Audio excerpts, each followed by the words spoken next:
السلام علیکم ورحمۃ اللہ وبرکاتہ نحمدہ ونصلی علی رسولہ الکریم اما بعد فاعوذ باللہ السمیع العلیم من الشیطان الرجیم ربی شرح لی صدری ویسر لی امری واحلل عقدۃ من لسانی یفقہوا قولی۔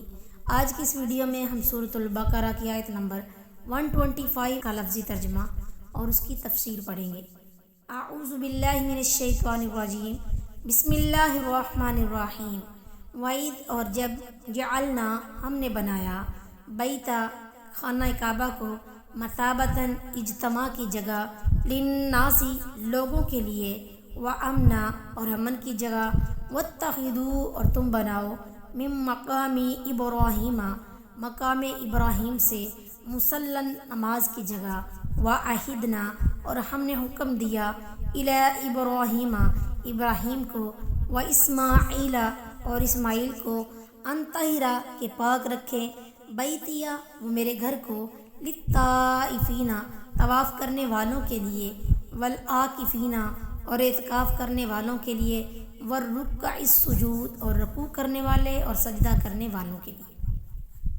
اور جب ہم نے بیت اللہ کو لوگوں کے لیے عبادت گاہ اور امن کی جگہ قرار دیا تو حکم دیا کہ مقام ابراہیم کو جائے نماز بنا لو، اور حضرت ابراہیم علیہ السلام اور حضرت اسماعیل علیہ السلام کو تاکید کی کہ وہ میرے گھر کو طواف کرنے والوں، اعتکاف اور رکوع سجود کرنے والوں کے لیے صاف ستھرا رکھے۔ مثابتاً بمانی لوگوں کے بار بار آتے اور جاتے رہنے کی جگہ بغرض حج، عمرہ، طواف اور عبادت نماز وغیرہ۔ وہ پتھر جس پر کھڑے ہو کر حضرت ابراہیم علیہ السلام نے خانہ کعبہ کی تعمیر کرتے رہے، اسی پر کھڑے ہو کر آپ نے لوگوں کو حج کے لیے پکارا۔ یہ پتھر خانہ کعبہ کے صحن میں ہے اور آج کل اسے ایک چھوٹی سی شیشہ کی گنبد نما عمارت میں محفوظ کر دیا گیا ہے۔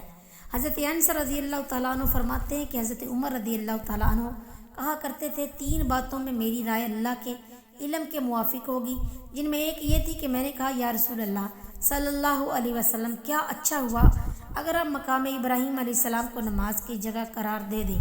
اس وقت اللہ تعالیٰ نے یہ آیت اتاری، واتخذوا من مقام ابراہیم مصلی، سورہ بقرہ کی آیت نمبر 125، جس کی تفسیر ہم پڑھ رہے ہیں۔ اور چنانچہ طواف کرنے والے اسی مقام کے پاس دوگانہ نماز نفل ادا کرتے ہیں۔ معلوم ہوا مسجدوں کو صاف ستھرا رکھنا اور روشنی کا انتظام نہایت فضیلت والا کام ہے، جس کا اللہ تعالیٰ نے اپنے 2 اولو العزم رسولوں کو بطور خاص حکم دیا۔ یہاں صفائی سے مراد صرف ظاہری صفائی نہیں بلکہ باطنی صفائی بھی ہے کہ اس گھر میں مشرک لوگ نہ آنے پائیں جو اللہ کے علاوہ دوسروں کو بھی پکارنا شروع کر دیں اور اسے گندہ کر دیں۔ اور مساجد کی صفائی اور آداب کے لیے درج ذیل احادیث ملاحظہ فرمائیے۔ حضرت انس رضی اللہ تعالیٰ عنہ فرماتے ہیں کہ نبی صلی اللہ علیہ وسلم نے فرمایا، مسجد میں تھوکنا گناہ ہے اور اس کا کفارہ اسے دفن کر دینا یا صاف کر دینا ہے۔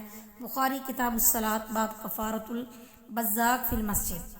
حضرت ابو ہریرہ رضی اللہ تعالیٰ عنہ فرماتے ہیں کہ ایک کالی عورت مسجد میں جھاڑو دیا کرتی تھی، وہ مر گئی۔ آپ صلی اللہ علیہ وسلم نے جب اسے نہ دیکھا تو لوگوں سے اس کا حال پوچھا۔ انہوں نے کہا وہ مر گئی۔ آپ صلی اللہ علیہ وسلم نے فرمایا، تم نے مجھے کیوں نہ خبر کی؟ چلو اب اس کی قبر بتلاؤ۔ پھر آپ صلی اللہ علیہ وسلم اس کی قبر پر گئے اور نماز پڑھی۔ بخاری کتاب الصلاۃ باب کنز المسجد۔ حضرت انس بن مالک رضی اللہ تعالیٰ عنہ کہتے ہیں کہ ایک دفعہ ایک گنوار آیا اور مسجد نبوی صلی اللہ علیہ وسلم کے کونے میں پیشاب کرنے لگا۔ لوگوں نے اسے جھڑکا۔ رسول اللہ صلی اللہ علیہ وسلم نے لوگوں کو جھڑکنے سے منع فرمایا۔ جب وہ پیشاب کر چکا تو آپ صلی اللہ علیہ وسلم نے صحابہ کرام کو حکم دیا کہ اس جگہ پانی کا ایک ڈول بہا دیا جائے۔ بخاری کتاب الوضو باب ترک النبی والناس الاعرابی حتی فرغ من بولہ فی المسجد۔